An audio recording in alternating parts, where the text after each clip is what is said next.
Hey everybody, Tom here with Hidden Beats again, and today we are talking with Candace from the Hello Darlins. How are you doing? I'm doing great. How are you? I'm doing wonderful. It's nice and well, it's getting nicer out here. I'm based in Ottawa. We can actually see some grass and some sun finally, so it's nice to see that. Yeah. So we're here to talk a bit about you, about the band, about your music, but for new listeners, can you give a little intro about Hello Darlings? So the Hello Darlins is a collective of studio and session musicians. And for the most part, we've spent our careers behind the scenes backing other artists.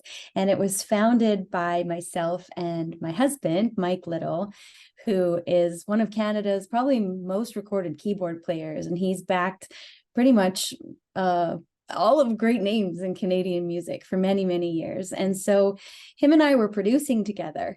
And we had this batch of songs a few years ago that we didn't know what to do with. And our friend Murray Pulver, who used to be in a band, the Crash Test Dummies, Mm-hmm. and Murray's a very well-known producer, he was the one that said, hey guys, why don't we just record them and see what happens? And so we put out our first debut album, I guess coming up on 2 years.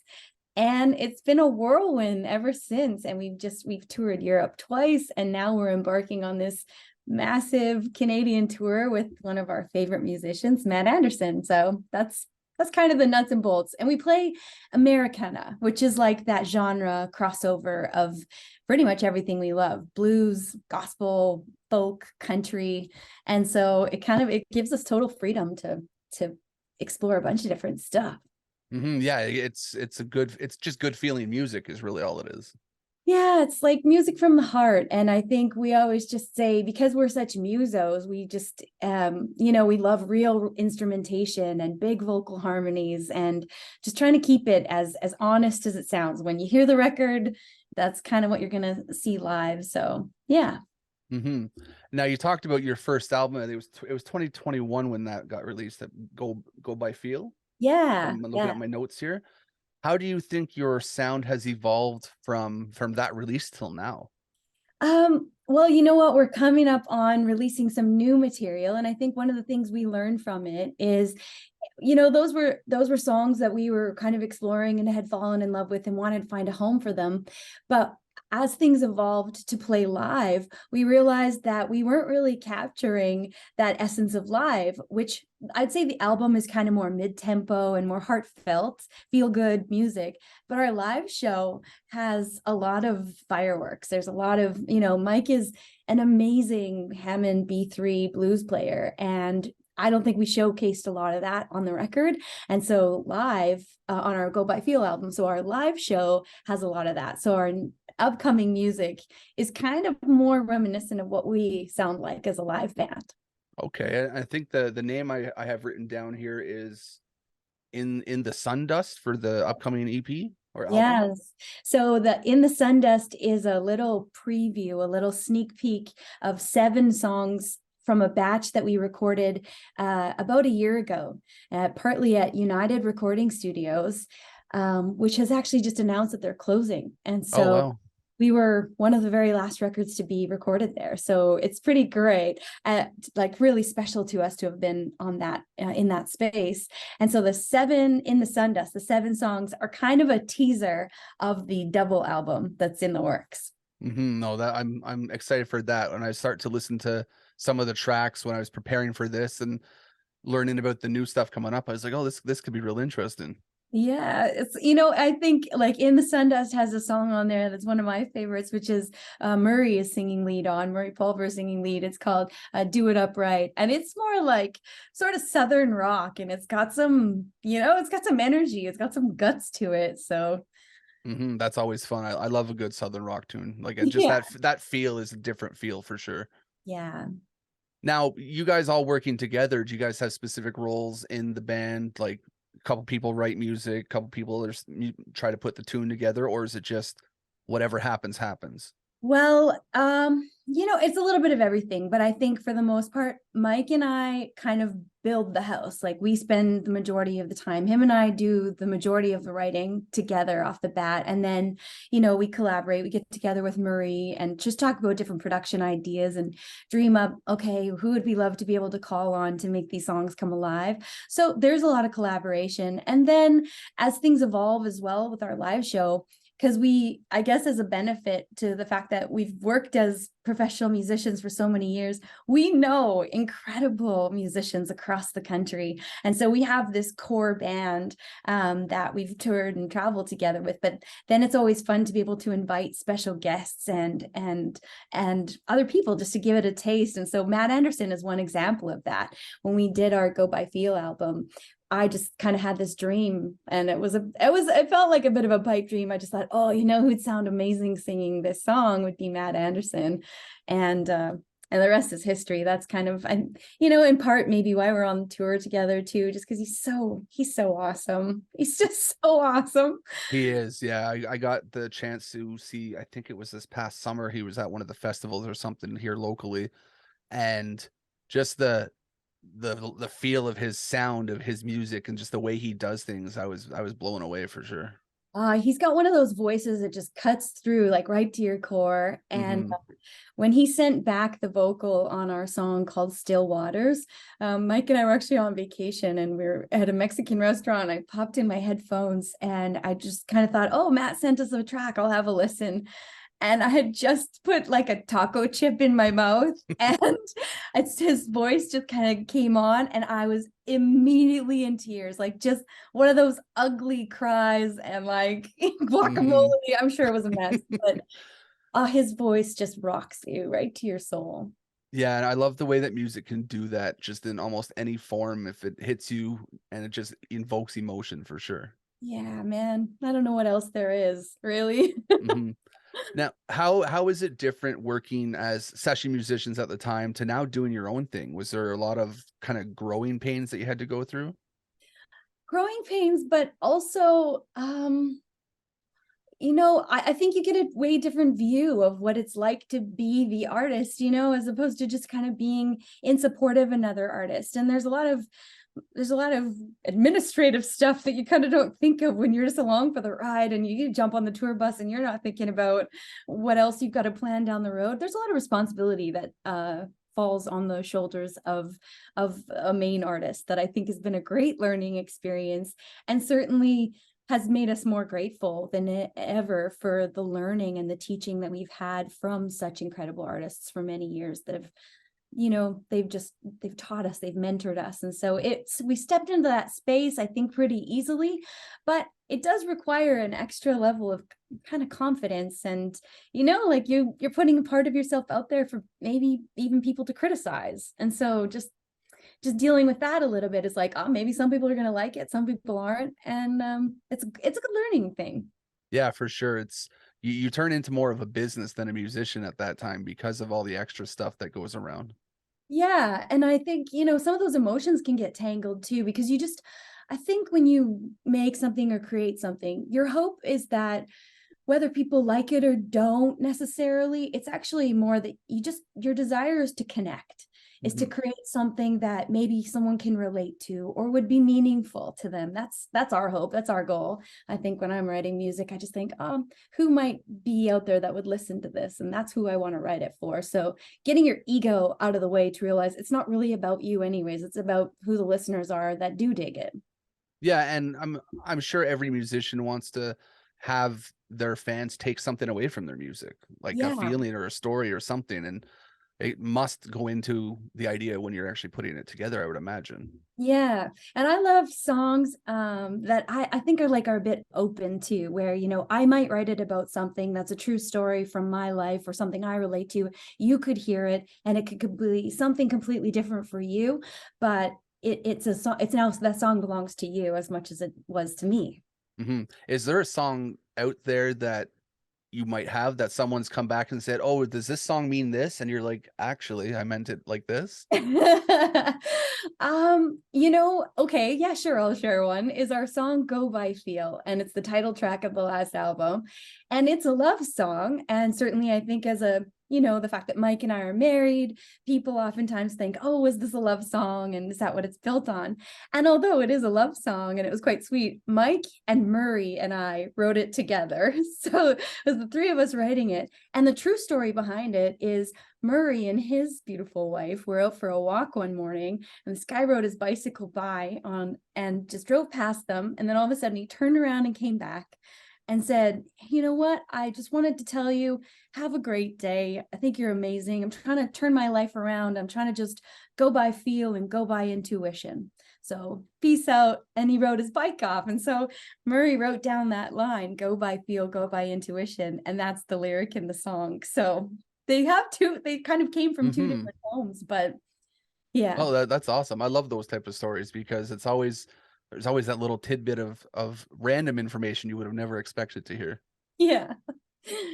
Is there songs that you guys have trouble kind of finalizing? Like, it sounds like it's so good on paper at first, but then it just can't flush out. I think most songs actually take a lot of, we call it the grind. So it's a gift when a song just, the heavens open up and they fall from the sky, and it just feels like it's just one of those songs that you were like, wow, it was meant to be right there in that moment. For us, that song is actually Aberdeen on the album. That was not even written when the album was finished. And then it just sort of was one of those songs that was kind of came together perfectly or something. I don't know, just from the heavens. But the rest of them are things that you got to go back and refine. I think that's magic of songwriting, is not to get too attached to anything. If you don't feel like, if you think it could be better, it probably could be better. And so, yeah, most of the time you got to go back and refine things. And even from production, you know, a part might not be quite right. So you ditch it, you go again. That's kind of the fun part too, you know? Yeah, I mean, everything kind of comes together, and it's like a recipe. If you screw something up a little bit, you tweak it and try to make it just that little bit better. Totally. I oftentimes think cooking is a lot like songwriting, because it's such a creative art. And if it's not quite right, then you just go back and add a little more of this, a little of that. Yeah. Do you have a favorite song on the upcoming release? On the upcoming release, oh my gosh. You know, I'm trying to think. I like them all. They're like children or something. Like, how do you like love one child more than another? I like different ones for different reasons. It was really special for us to write the song and have Dave Finley sing Better Days, which was kind of just a message about going through something really incredibly difficult and still holding out to hope that there, you know, a better day was going to come. And so that one means a lot to my heart. And we have a single. So the first single coming up, I'll tell you the first one to know, is called What is a Broken Heart For? And it's just a fun song. And I'm a huge fan of Linda Ronstadt. I just love her music. And her bass player, actually, so he also plays for James Taylor and Jackson Brown, Bob Glob, he played on our record. And he recorded both versions of Poor, Poor, Pitiful Me of Linda Ronstadt and Warren Zevon.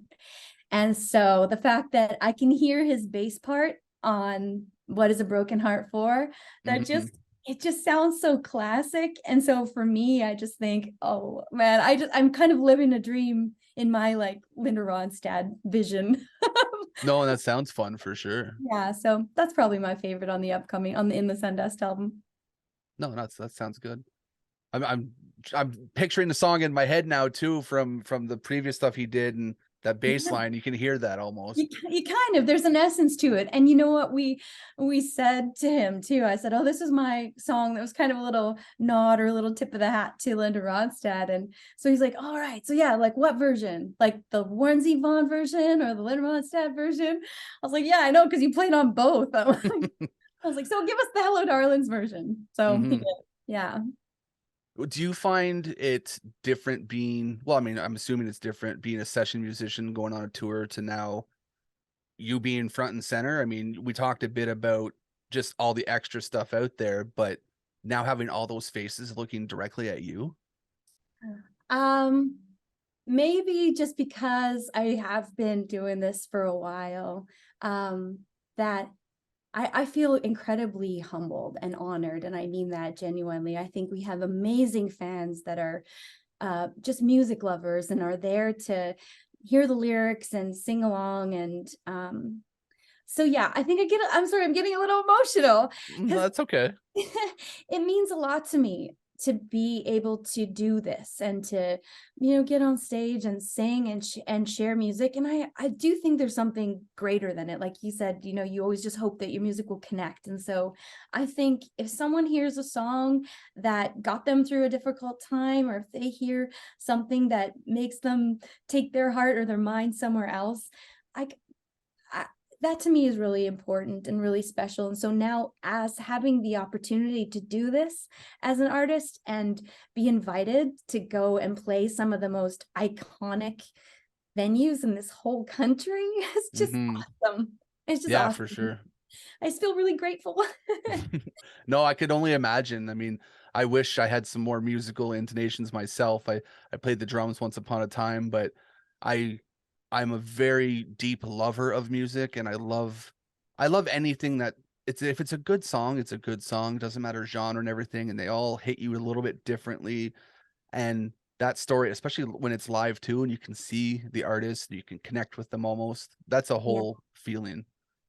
And that's the relationship.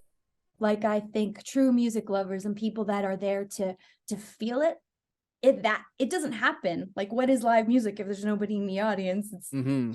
an empty theater. So in a strange way, we're equals. Like, so I might be singing the song, but you're there, to receive it or whatever, and it becomes this line connecting us both. And that's really awesome. Hmm.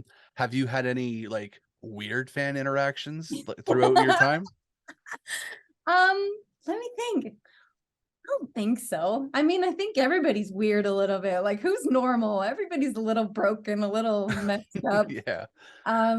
So yeah, you know what? Without judgment, more than anything, I think that we have people that take the songs and do really have a special place in their heart for them. So I don't know that I'd say that that's weird, but I don't know. I mean, I've had somebody tell me, their heart about what they felt about Go By Feel. And they were like, oh, that song is really intimate. And I really think of it in a certain way.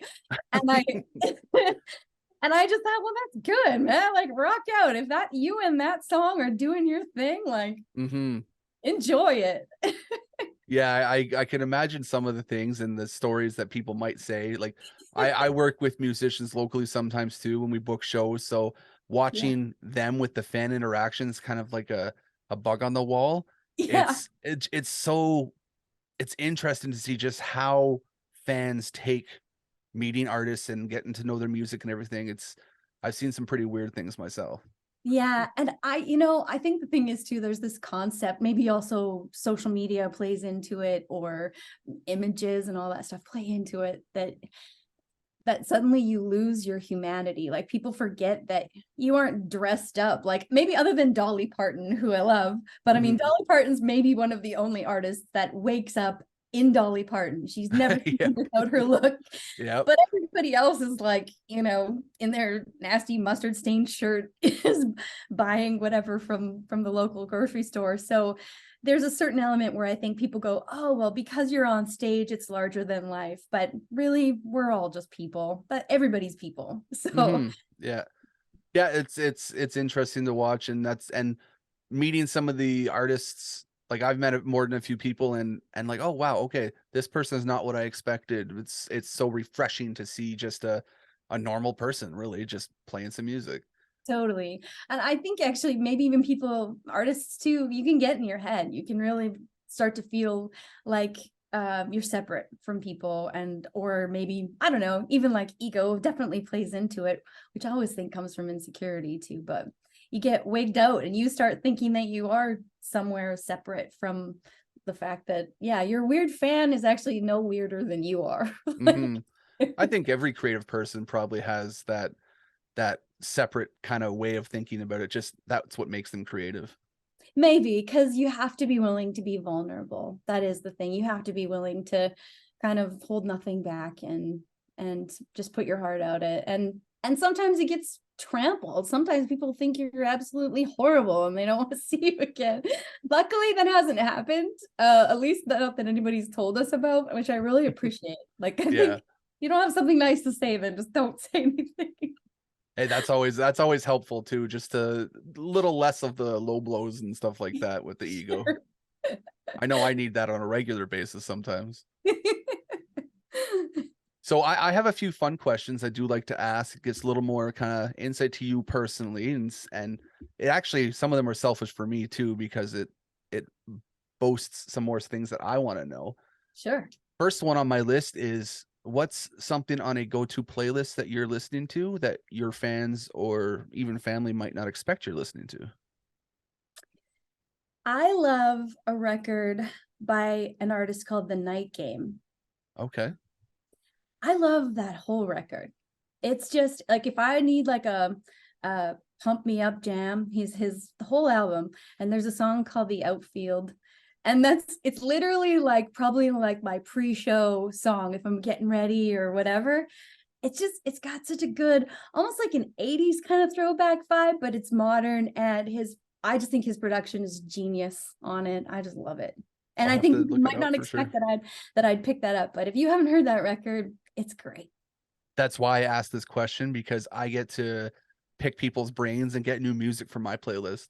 Yeah, The Night Game and The Outfield, the whole album is fantastic. I have it. I have a note written down already for it. Now, another one that's a little bit deeper is, what's something that you think should be asked more on an interview that's not asked enough? Might be something about you, or might be something about someone that you want to know more about. Oh man. This is my favorite question out of every one of them. That's a really tough question too. Hmm. What would I like to know from an artist? I'd like to know, what are some of the things that people do in order to like reset your life too? Because sometimes what I'm finding is, the busier that we get, and in a society that's always on the go, like we've always got so much stimulation. Think back 20 years, 30 years ago, there were no cell phones. Like, I was in the car today as we're driving here, the van driving here, thinking, how did they ever tour before, when we had cell phones? We had no GPS, and you couldn't advance things and call the hotel and get an early check-in. Like, Hmm. so how in modern life, if I was asking an artist, how in modern life do you reset? What are the things that you do that take you back to a time where everything was just a little more simple?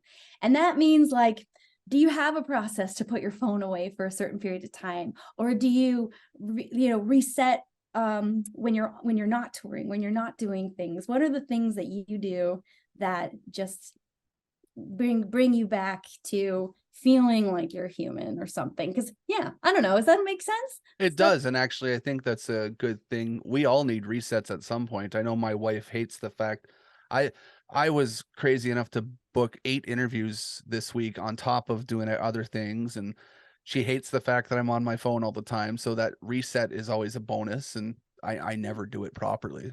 Well, and like, it's not like, also like, what do you do for fun in your spare time? That's not the question. The question is, what do you do in order to bring back some kind of homeostasis? And for some people, maybe it's meditation, maybe it's working out, maybe it's literally doing nothing, maybe it's, I don't know.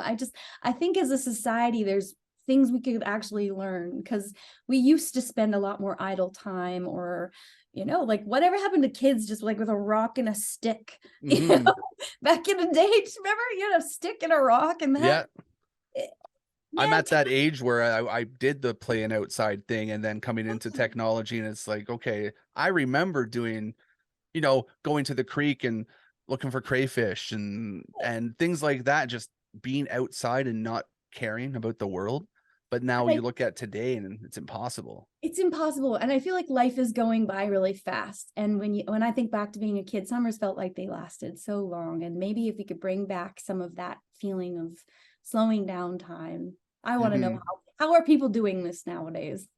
No, that's a good one. I'll probably try to add that into my repertoire here, because that's another reason I like that question too, because I'm decent at coming up with some interview questions, but Yeah. there's always something that someone's gonna miss that would be interesting to hear. Totally. So I'm gonna ask, like, are you gonna go play with a rock and a stick later this week? Just what are you gonna do to reset after your 8 interviews? For me, like, so I have a new child at 4 months old, so I have to bring her around and do things, and That's a busy time. that is. But my wife's amazing with that and lets me have the breaks that I need from that to do things like this, which is Yeah. great. Yeah. But I think for me, it's gonna be just honestly, I'm thinking all the work I have to do still too. See? I'm like, See? oh damn, I don't know when I'm gonna be able to. I have to get outside and do something, I think is the big thing. Yeah. So, I mean, you're gonna have to have some decompression time and stuff like that too. We got the tour going on. What can we expect from a tour, like from your Well, live show? the tour is gonna be it's gonna be so much fun. So tomorrow is our first show in Belleville, and then yeah, we're kicking off and playing some really magical rooms across the country, and then we wrap up. We do a few of our own shows as well in some beautiful venues in the Eastern Canada, and then gonna wrap up at the ECMAs out east in Halifax Nice. for 3 days. And then we're going back home to Calgary and getting ready to, I don't know, maybe I think we got some more music videos to make and songs to release this summer and a few festivals to play. But when I get off tour, when we go back in May, I said to Mike, I want to actually just have a little block of time for 10 days, whatever it is, maybe a week, 10 days. That is whatever it is that we find out. Maybe it is just, going camping or, yeah, rock and a stick stuff. That's what I want Hmm. to do for a week, just to decompress. Yeah, just to not think. Not think, not work, and Hmm. send an auto reply that just says I'm taking a break. But for right now, I'm amped. I am ready to do the next sort of, I think we're out here for 50 days, 52 days. Oh And wow. yeah, something like that. So we're doing it. I think you guys are stopping by Ottawa. I have here on the 16th, if I'm not mistaken. You are. I can look at the date. Yes, you are right. Ottawa on the 16th. Yeah. I'm gonna definitely try to get out to that show if I can. Yeah. Hopefully. One of my main things too is I'm a photographer by trade, so I actually go to the shows and cover the festivals and do pictures and everything. And these interviews actually started with COVID. Oh, There was nothing else to do, so we transitioned into this, and I've been having a lot of fun doing it for sure. awesome. Well, I'm so grateful to be invited to meet you and to chat and share and talk about our tour, the tickets, the new Hmm. album. It's awesome. We're definitely going to link everything in the description. I'm going to try to get this out on Monday, I think is what I have scheduled. I have so many things on my schedule, so I think Monday's for this one. Great. So my last question for you then, and this one will be probably the most important one, is why do you still do music? What motivates you to keep going forward? I think if there, I can't think of doing anything else. And we recently played at the Paradiso in Amsterdam with Lucinda Williams. And she's in her 70s and she still looks great, sounds great. Like her energy, and she's even been through some like real health challenges. I think she had a stroke and Hmm. stuff. And it's just, it becomes who you are, like the things that you really are passionate about and that you're making the most of your time on this planet. If I can do this till the day I drop in some capacity, even if it's still producing, and songwriting is really where my heart is. I love songwriting. And so yeah, that's I'm just gonna keep doing it because I don't know what else to do with my life. Honestly, as much as I ask that question to everybody, just because I think it is an important one, that is the answer I get most of the time when it comes to someone who's so in love with music in general, is this is just what is going to happen in my life. It is. And I've made a diagram one time and I sent it to Mike. I was like, this is your brain. And is like 98% uh music, like a little thin slice, maybe 97% music, like a little thin slice for her dog. And then like Yeah. everything else fits in this tiny little percentile. So No, that makes sense. I think I'm probably very similar in just the work that I do for sure. yeah. You and music lovers too, like that doesn't change, you know, you're not gonna stop loving music and stop sharing it. So Mhm. Well, that's all I have written down. Is there any kind of last words of wisdom or advice you might want to give to fans new and old that might be watching slash listening to this? fans new and old. Well, I hope that if somebody is coming across our music for the first time and listening to it, I hope that it brings peace and blessings and joy. And I hope that it's something that feeds your soul. And if you like it, then that's great. We did a good job. And if not, then I don't know, maybe the next record will get it. But Hmm. most of all, I think I'd love to just say thank you. I'm just so grateful for the opportunity to meet you. And yeah, without, like I said, that symbiotic relationship between listener and creator, it doesn't exist. Those two things are reliant on each other. So I'm thankful. So I'd like to say thank you. Well, and we're thankful for what you do. Great. Then we're equals. We're all Hmm. together too. This was a delightful time. I'm definitely glad we got a chance to chat for a bit. Likewise. Thank you. So we're gonna make sure we link everything, all your socials, and as much as I can find, tickets, tour, everything. And then hopefully we're gonna get to have another chat at some point because I'd love to catch up. And when you guys release more stuff, by all means, send it my way, and we'll do what we can to get it out there in the world. Perfect. Okay. Well, thank you. And so nice to meet you. Nice to meet you too. You enjoy the rest of your day, and I think mine is probably actually finishing up for today. Hopefully, Okay, great. Go cuddle that baby. she's the light of my life right now. 4 months. Oh, that's so special, man. Hmm. See that kind of stuff. Like we're talking about, oh, okay, what do you do? Man, just like the stick in the rock in that moment is just sitting there with that baby and letting time just stay slow because it goes by fast. And yeah. Just watching her, like when she wakes up and smiles and sees me for like that first moment.